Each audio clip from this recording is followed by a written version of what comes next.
तो ये 90 प्लस सवाल जब रोज प्रैक्टिस करोगे मॉक टेस्ट के अंदर, तो ये जो जितनी भी खामियां निकले इन चैप्टर से, जिस भी चैप्टर के सवाल ना हो, जिस भी चैप्टर के सवाल आप पे ना हो, उस चैप्टर को आप क्या करिए, दोबारा रिवाइज करिए, दोबारा पढ़िए, दोबारा 40 प्लस सवाल लगाइए, चैप्टर हो जाएगा पूरा। जितने भी दे रखे हैं आपके पूरे चैप्टर होंगे। जिस भी चैप्टर से आपके सवाल ना हिला करें, उसी चैप्टर को क्या करिए, रिवाइज करिए, दोबारा पढ़िए। अब जब इन चैप्टर को पढ़ो तो एक बढ़िया सी कॉपी बनाना, राइटिंग सुंदर हो उससे कोई लेना देना नहीं है, पर उसके जितने भी टॉपिक्स हैं वो लिखे होने चाहिए जो आपको रिवाइज करने हैं। फॉर्मूला शीट बनानी है आपको प्रॉपर। एएमयू 9th एंट्रेंस की प्रिपरेशन के लिए रह गए आप सबके पास मात्र 50 दिन, वो भी आज के दिन को इंक्लूड करके। और आज मैं लेकर आया हूं एक आप सबके लिए ऐसा प्लान जो आपको अगले 30 दिन बाद मैथमेटिक्स के अंदर एक प्रो प्लेयर बनाना। बस आप सबको करना क्या है, तो ये जो मैंने डे वाइज प्लानर बनाया है इस सबको आपको फॉलो करना है।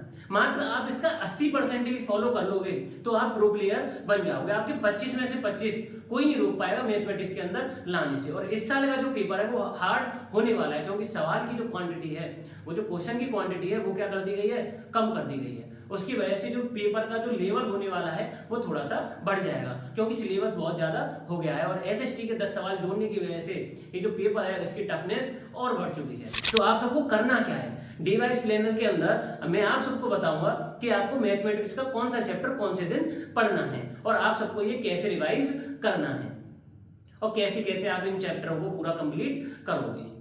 सबसे पहला आज के दिन आपको करना क्या है, आज के दिन जो आपको करना है वो आपको करना है 21 मार्च को स्क्वायर एंड स्क्वायर रूट एक इजी चैप्टर है, और आपका जो कॉन्फिडेंस लेवल है वो थोड़ा सा बढ़ जाएगा, और जो इसके टॉपिक्स हैं वो आप मात्र 1 घंटे के अंदर पूरा चैप्टर पढ़ सकते हो, जितना भी ये दे रखा है। और फिर इसके बाद आप क्या करिए, 40 क्वेश्चन की वर्कशीट आपको व्हाट्सएप पर मिल जाएगी 8439844344 पर। एक बार मैसेज करिए, ज्वाइन हुई है, उसके अंदर आपको 40 प्लस क्वेश्चन आपको देखने को मिल जाए। इसी वीडियो के आने से पहले मैं व्हाट्सएप ग्रुप के अंदर ये जो 40 प्लस क्वेश्चन है ये मैं डालकर आया हूँ, और ये जो आपको ये सब देखने को जो मिलेगा वो आपको एंट्रेंस वाला ऐप पर भी देखने को मिल जाएगा।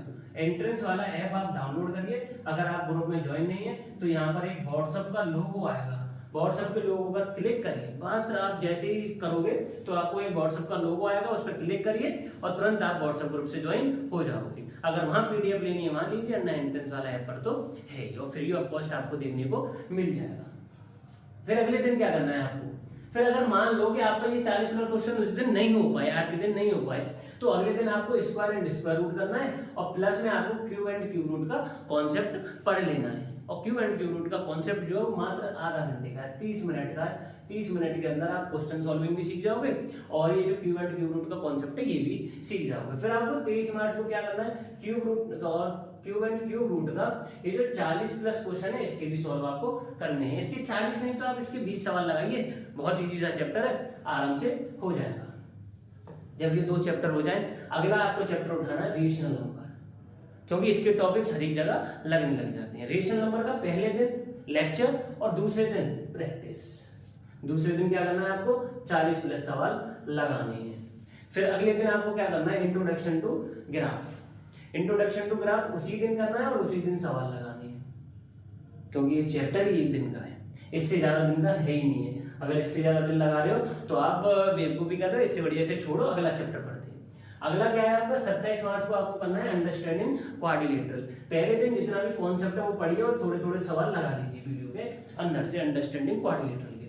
और जब आपका कॉन्सेप्ट पूरा हो जाए तो 28 मार्च को क्या करिए, 40 प्लस सवाल फिर लगाइए। जब भी आपके 40 प्लस सवाल हो जाएंगे तो आपको फिर 29 मार्च को क्या पढ़ना है, एक छोटा सा टॉपिक है फैक्टराइजेशन। बहुत सवाल आते हैं, हर एक बार 1 या 2 सवाल आपको देखने को मिलता ही रहता है, कहीं जाता नहीं। और इसी की वजह से आपका अगला जो चैप्टर है वो अलजेब्रा सॉल्व हो पाता है। फिर आपको क्या करना है, आपको करना है ये जितने भी चैप्टर करने हैं इन सबको रिवाइज करिए, और रिवाइज किस फॉर्म में करोगे, इसकी क्वेश्चन सॉल्विंग करोगे, क्वेश्चन सॉल्विंग, और वो भी मिक्स्ड। नहीं मिलेगी मैं दूंगा आपको, व्हाट्सएप ग्रुप पर देखने को मिल जाएगी। मैं इन सबके मिक्स्ड सवाल कर दूंगा आपको। 30 मार्च को पीडीएफ आपको देखने को मिल जाएगी। वो बस आपको क्या कर लेनी है, पूरी रिवाइज कर देना है आपको जितने भी चैप्टर हैं। जब ये पूरे रिवाइज हो जाएंगे तो आपका कॉन्फिडेंस लेवल थोड़ा बहुत बढ़ जाएगा। फिर जो 31 मार्च है इसको क्या करना है आपको, डायरेक्ट एंड इनवर्स सॉल्व करना है। डायरेक्ट एंड इनवर्स का क्या करना है, कॉन्सेप्ट डायरेक्ट एंड इनवर्स का क्या करना है, कॉन्सेप्ट। कॉन्सेप्ट के बाद सीधा एक पर्पस है, कॉन्सेप्ट के बाद 40 plus question, concept 40 plus question, concept 40 plus question. फिर उसके बाद देखेंगे हम जो दिन बचेंगे उसके अंदर आप पीवाईक्यू सॉल्व करिए, उसके अंदर आप जो भी रेफरेंस बुक कर रहे हैं वो करिए। पहले आप जितने भी ये चैप्टर हैं सबकी क्या पढ़िए, कॉन्सेप्ट पढ़िए। जब आप कॉन्सेप्ट पढ़ लोगे तो फिर आप 31 मार्च को जब डायरेक्ट इनवर्स पढ़ लो तो 1 अप्रैल को क्या पढ़ोगे, डायरेक्ट इनवर्स के सवाल, डायरेक्ट इनवर्स के सवाल, जितने भी सवाल हैं वो सब लगाइए। ज्यादा नहीं है, 40 सवाल चैप्टर पक्का, 40 सवाल चैप्टर पक्का, 40 सवाल 1.5 घंटा, 1.5 या 2 घंटे, इससे ज्यादा नहीं। 40 सवालों को करने के लिए 1.5 या 2 घंटे लगेंगे, इससे ज्यादा नहीं लगेंगे, क्योंकि आपको जो सवाल की जो सॉल्व करने की जो प्रैक्टिस करनी है वो जल्दी करनी है। नहीं आ रहा है छोड़ो, बाद में देखेंगे, पर सवालों को क्या करना है, सॉल्व करना है ज्यादा से ज्यादा। फिर उसके बाद क्या करना है आपको, सर्विस एरिया एंड वॉल्यूम, और वो भी कितनी तारीख को, 2, 3 और 4, 2, 3, 4 अप्रैल को। ये अगर कर लोगे सर्विस एंड एरिया वॉल्यूम, एक हार्ड चैप्टर है, लेंथी चैप्टर है, सॉल्व हो जाएगा। जब सर्विस एरिया एंड वॉल्यूम हो जाए तो इसके भी 40 प्लस सवाल और ज्यादा ही, इसके तो 40 प्लस सवाल से ज्यादा ही, इसके कुछ नहीं है तो 60 प्लस सवाल तो लगाने चाहिए, क्योंकि इसके जो सवाल हैं वो बार बार आते हैं और हार्ड लेवल के आते हैं। फिर इसके बाद 5, 6, 7 में आपको करना है कंपेयरिंग क्वांटिटीज। जब 5, 6, 7 को आपका कंपेयरिंग क्वांटिटीज हो जाएगा तो आपको क्या करना है, 5, 6, 7 के अंदर ही कंपेयरिंग क्वांटिटीज का 1.5 दिन के अंदर, पहला दिन दूसरा दिन कॉन्सेप्ट पढ़ना है। इससे ज्यादा कुछ नहीं, कॉन्सेप्ट प्लस कुछ क्वेश्चन, प्लस कुछ क्वेश्चन, और फिर क्या करिए आप इसके 40 प्लस सवाल लगाइए, और ज्यादातर सवाल CI के, परसेंटेज के, जो ज्यादातर सवाल लगाइए वो CI और परसेंटेज के लगाइए, चैप्टर खत्म। CI पर ज्यादा फोकस करिए, क्योंकि इसके 4-5 सवाल मुझे बार बार देखने को मिलते हैं, और ये जो चैप्टर है इसी से आपका सबसे ज्यादा आता है। फिर ये जो आपका आता है इसके बाद अलजेब्रिक एक्सप्रेशन, वो भी 8, 9, 10 के अंदर खत्म करिए। 8, 9, 10 को क्या करोगे आप, अलजेब्रिक एक्सप्रेशन, पहले दिन वही काम, कॉन्सेप्ट प्लस आइडेंटिटीज जितनी भी है वो सब याद कर लीजिए। दूसरे दिन क्या करोगे, इसके 20 प्लस सवाल लगाइए, 20 प्लस सवाल लगाइए, और तीसरे दिन भी इसके 20 सवाल लगाइए। बहुत 40 सवाल बहुत है इस चैप्टर से, 40-50 सवाल लगाइए।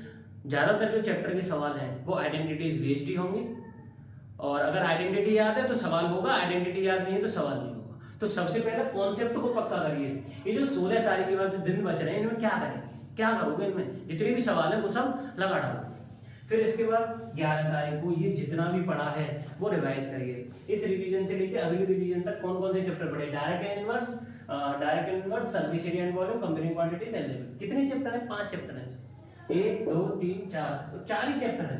अब ये जो 4 चैप्टर है इनको क्या करिए, रिवाइज करिए। रिवाइज कैसे करोगे, क्वेश्चन प्रैक्टिस करोगे, 40 प्लस सवाल, 40 प्लस सवाल क्वेश्चन प्रैक्टिस करोगे, वो भी किस फॉर्म में, मिक्स्ड फॉर्म में। आपको ये पता आना चाहिए कि ये जो चैप्टर मैं कर रहा हूं ये किस तरीके के हैं, इनके सवाल किस तरीके से बनेंगे। जब मैं मिक्स्ड में करूंगा तो ये सॉल्व हो रहे हैं या नहीं हो रहे। फिर आप 12 तारीख को क्या करिए, डाटा हैंडलिंग, 12 तारीख को डाटा हैंडलिंग। जब 12 तारीख को डाटा हैंडलिंग हो जाए तो 13 को भी डाटा हैंडलिंग करिए, प्लस क्वेश्चन लगाइए। डाटा हैंडलिंग सिंपल चैप्टर है, लेंथी चैप्टर है थोड़ा सा, पर इसके सवाल जो है वो 40 प्लस सवाल इनफ है। फिर इसके बाद 14 तारीख को प्लेइंग विद नंबर, 30 प्लस सवाल बहुत है। 14 तारीख को 14 अप्रैल को प्लेइंग विद नंबर, 30 सवाल बहुत है, पढ़ लीजिए, छोटे छोटे टॉपिक्स हैं इसके अंदर। 15 तारीख को विजुअलाइजिंग सॉलिड शेप्स, इसके भी आपको 30 प्लस सवाल बहुत है, इनफ रहेंगे 15 तारीख को। फिर 16 तारीख को ये कंपेयरिंग क्वांटिटीज, अलजेब्रा और रेशनल होता है, ये दोबारा रिवाइज करिए। और फिर 17 तारीख को फिर ये जितना भी पढ़ा है आपने पिछले रिवीजन से अगले रिवीजन तक वो दोबारा रिवाइज करिए, रिवाइज। फिर 18 तारीख को आप एक मॉक टेस्ट लगाइए, इस पूरे का एक टेस्ट लगाइए, पिछले साल का पेपर उठा लो। 2014 से लेकर 2024 तक मैंने अपने एंट्रेंस वाला ऐप पर डाल रखे, मात्र 49 रुपए में, आप उन्हें खरीद लो। 300 रुपए की तो किताब आती है, 49 रुपए में मैं PDF दे रहा हूँ, वो सबसे सस्ता रहेगा। तो आप क्या करिए, PDF खरीदिए और उसमें ये 10 आपको मॉक टेस्ट देखने को मिल रहे हैं, 10 पेपर लगा डालिए, 10 दिन में 10 पेपर, और जल्दी लग जाएंगे। मैथ की तो लगानी है, 30 सवाल होते हैं एक पेपर के अंदर, कितने सवाल है, एक दिन में 3 पेपर सॉल्व करोगे, इससे ज्यादा नहीं। तो ये 90 प्लस सवाल जब रोज प्रैक्टिस करोगे मॉक टेस्ट के अंदर, तो ये जो जितनी भी खामियां निकले इन चैप्टर से, जिस भी चैप्टर के सवाल ना हो, जिस भी चैप्टर के सवाल आप पे ना हो, उस चैप्टर को आप क्या करिए, दोबारा रिवाइज करिए, दोबारा पढ़िए, दोबारा 40+ सवाल लगाइए, चैप्टर हो जाएगा पूरा। जितने भी दे रखे हैं आपके पूरे चैप्टर होंगे। जिस भी चैप्टर से आपके सवाल ना हिला करें, उसी चैप्टर को क्या करिए, रिवाइज करिए, दोबारा पढ़िए। अब जब इन चैप्टर को पढ़ो तो एक बढ़िया सी कॉपी बनाना, राइटिंग सुंदर हो, उससे कोई लेना देना नहीं है, पर उसके जितने भी टॉपिक्स हैं वो लिखे होने चाहिए जो आपको रिवाइज करने हैं। जैसे फॉर्मूला शीट बनानी है आपको प्रॉपर, अगर फॉर्मूला शीट बना लेते हो प्लस कॉन्सेप्ट लिख लेते हो उसी के अंदर, जिसके भी टॉपिक नहीं हिल रहे, जिस भी चैप्टर के आपके सवाल नहीं हिल पा रहे हैं, अगर उसी खामियों को आप लिखते रहोगे कॉपी में, उसी सवाल को लिखते रहोगे, तो आपकी प्रिपरेशन बेहतरीन होगी। तो ये जो जितने भी सवाल हैं आप जितने भी चैप्टर हैं एक ही कॉपी के अंदर पढ़ना, और वो कॉपी आपके एग्जाम वाले दिन होनी चाहिए रिवाइज करने के लिए पूरी। आपको उसके पन्ने याद हो जाने चाहिए कि मैंने ये कैसे पढ़ा है पूरा। तो आप बस ये 18 तारीख को जब भी पूरा कर लोगे तो आपका कॉन्फिडेंस लेवल यहाँ पर होगा। अब कितनी देर लगानी है आपको एक सब्जेक्ट को, तो 1.5 या 2 घंटे तो लगेंगे मैथमेटिक्स के अंदर डेली। फिर कहोगे आप SST साइंस कब पढ़ेंगे, हिंदी इंग्लिश उर्दू कब पढ़ेंगे? तो अगर आप 20 मिनट या 30 मिनट हिंदी इंग्लिश को दे देते हो और उर्दू अगर आप पे पढ़नी आती है और उसको डेली आधा घंटा पढ़ोगे तो आपका सिलेबस पूरा होता रहेगा। साइंस के लिए 1.5 घंटा दीजिए, मैथ के लिए 1.5 घंटा दीजिए, SST 1 घंटा बहुत है, इनफ है, 10 सवाल आएंगे। चैप्टर पूरे करिए जल्दी जल्दी, और सवाल की प्रैक्टिस ज्यादा करिए। सवाल जितने ज्यादा प्रैक्टिस करोगे उतने ज्यादा सवाल आपको याद होते रहेंगे और उतने ज्यादा आपके पेपर में देखने को मिल जाएंगे। क्योंकि ये जो पेपर है ये कॉम्पिटिटिव है, और कॉम्पिटिटिव के अंदर ये जो आपके सवाल आने वाले हैं वो 85 मार्क्स के आने वाले हैं। 85 क्वेश्चन आपको देखने को मिल जाएंगे, वो भी 2 घंटे के अंदर। मतलब अप्रोक्सीमेटली एक सवाल को सॉल्व करने के लिए 1.5 मिनट भी नहीं मिल रही है। तो आपका जो सवाल है वो रटा रटाया आना चाहिए, जल्दी से जल्दी सॉल्व होना चाहिए। मैथ के तो आपको सॉल्व करने पड़ेंगे, पर साइंस, SST, हिंदी, इंग्लिश, ये जो आपके सब्जेक्ट हैं ये कैसे आप थोड़ा सा भी रटोगे या थोड़ा सा भी समझोगे तो ये आपके सॉल्व होने लग जाएंगे। और जल्दी जल्दी क्वेश्चन जितनी प्रैक्टिस कर पाओगे उतना ज्यादा तुम्हारा हेल्प होती रहेगी। अगर क्वेश्चन प्रैक्टिस नहीं करोगे, लेक्चरों को पढ़ पढ़ के बैठ जाओगे, कोई फायदा नहीं है। ये सब जितना भी आपने सॉल्व करा होगा, जितना भी आप पढ़े होंगे, ये सब मेहनत क्या हो जाएगी आपकी, बेकार हो जाएगी, कुछ समझ में नहीं आएगा, सब ऊपर से उड़ने लग जाएगा। रिवाइज के लिए क्या करना है, आज करिए उसी चैप्टर को 3 दिन बाद रिवाइज करिए उसके फॉर्मूले, फिर 7 दिन बाद और फिर 14 दिन बाद। पहला उसी दिन, दूसरा 3 दिन बाद, फिर 7 दिन बाद और फिर 14 दिन बाद। अगर आप ऐसा करोगे तो आपको जितने भी ये चैप्टर हैं वो आपके दिमाग में, उसके जो फॉर्मूले हैं, उसके जो कॉन्सेप्ट हैं, वो सब आपके दिमाग में बैठ जाएंगे। अब आपको ये सब PDF कहाँ देखने को मिलेंगी? सीधी बात, सिंपल बात, एंट्रेंस वाला ऐप पर जाइए, व्हाट्सएप एक लोगो मिलेगा, उस पर आप क्लिक करिए, आपको ग्रुप से ज्वाइन कर दिया जाएगा। कभी कभी जितनी भी PDF है अगर एंट्रेंस वाला ऐप पर नहीं मिली तो व्हाट्सएप पे देखने को मिल जाएंगी, पर आपको दोनों जगह देखने को मिलेंगी। तो आप कहीं से भी उसे फ्री ऑफ कॉस्ट देख सकते हो। मात्र आपको करना क्या है, एंट्रेंस वाला ऐप को डाउनलोड करिए और YouTube चैनल को सब्सक्राइब करिए। और ऐसी मोर इन्फॉर्मेटिव वीडियो या किस चैप्टर के या किस सब्जेक्ट के ऊपर आपको स्टडीज चाहिए, या AMU के अंदर आपको कैसे तैयारी करनी है पूरी, किसके ऊपर चाहिए, कौन से सब्जेक्ट के ऊपर चाहिए, बताइए, अगली वीडियो उसी के ऊपर आएगी। और कौन सा चैप्टर आपको डिटेल में पढ़ना है मैथमेटिक्स का, इनमें से आपको कौन सा हार्ड लगता है वो भी बता के जाइए कमेंट बॉक्स के अंदर, उसकी भी आपको लेक्चर वीडियो मिल जाएगी। रही बात कंपेयरिंग क्वांटिटीज का, एक लेक्चर आ चुका है, दूसरा लेक्चर में जल्दी ही शूट करके डाल दूंगा मैं, अप्रोक्सीमेटली 2 या 3 दिन इसके अंदर आपका कंपेयरिंग क्वांटिटीज खत्म। फिर मैं आपको जल्दी ही स्क्वायर एंड स्क्वायर रूट पढ़ाऊंगा, क्यूब एंड क्यूब रूट है, रेशनल नंबर है, इंट्रोडक्शन टू ग्राफ करा दूंगा। इंट्रोडक्शन टू ग्राफ आपको 26 मार्च को बताया, इससे पहले ही आ जाएगा। ज्यादातर जितने भी चैप्टर दे रखे हैं वो आपको पहले से ही देखने को मिल जाएंगे, 1-2 चैप्टर आगे पीछे हो तो कोई बात नहीं, आप इस शेड्यूल को अपने हिसाब से भी बना सकते हैं, जो आपको बेटर लगता हो वो बना सकते हैं। ये मेरा पॉइंट ऑफ व्यू था, अगर ऐसे सॉल्व करोगे तो ऐसे भी हो सकता है, पर क्वेश्चन की जो प्रैक्टिस है वो 40+ सवाल, उसको मत छोड़ना। अगर क्वेश्चन हिलेंगे और डेली करना, अगर डेली करोगे तो ये काम जल्दी होगा, डेली नहीं करोगे, आज नहीं कल करूंगा, कल नहीं परसों करूंगा, तो ये काम बिल्कुल नहीं होगा, कुछ नहीं हो पाएगा। तो बस इतना ही। एंट्रेंस वाला चैनल को क्या करिए, सब्सक्राइब करिए, एंट्रेंस वाला ऐप को डाउनलोड करिए, और मिलते हैं कंपेयरिंग क्वांटिटीज के पार्ट 2।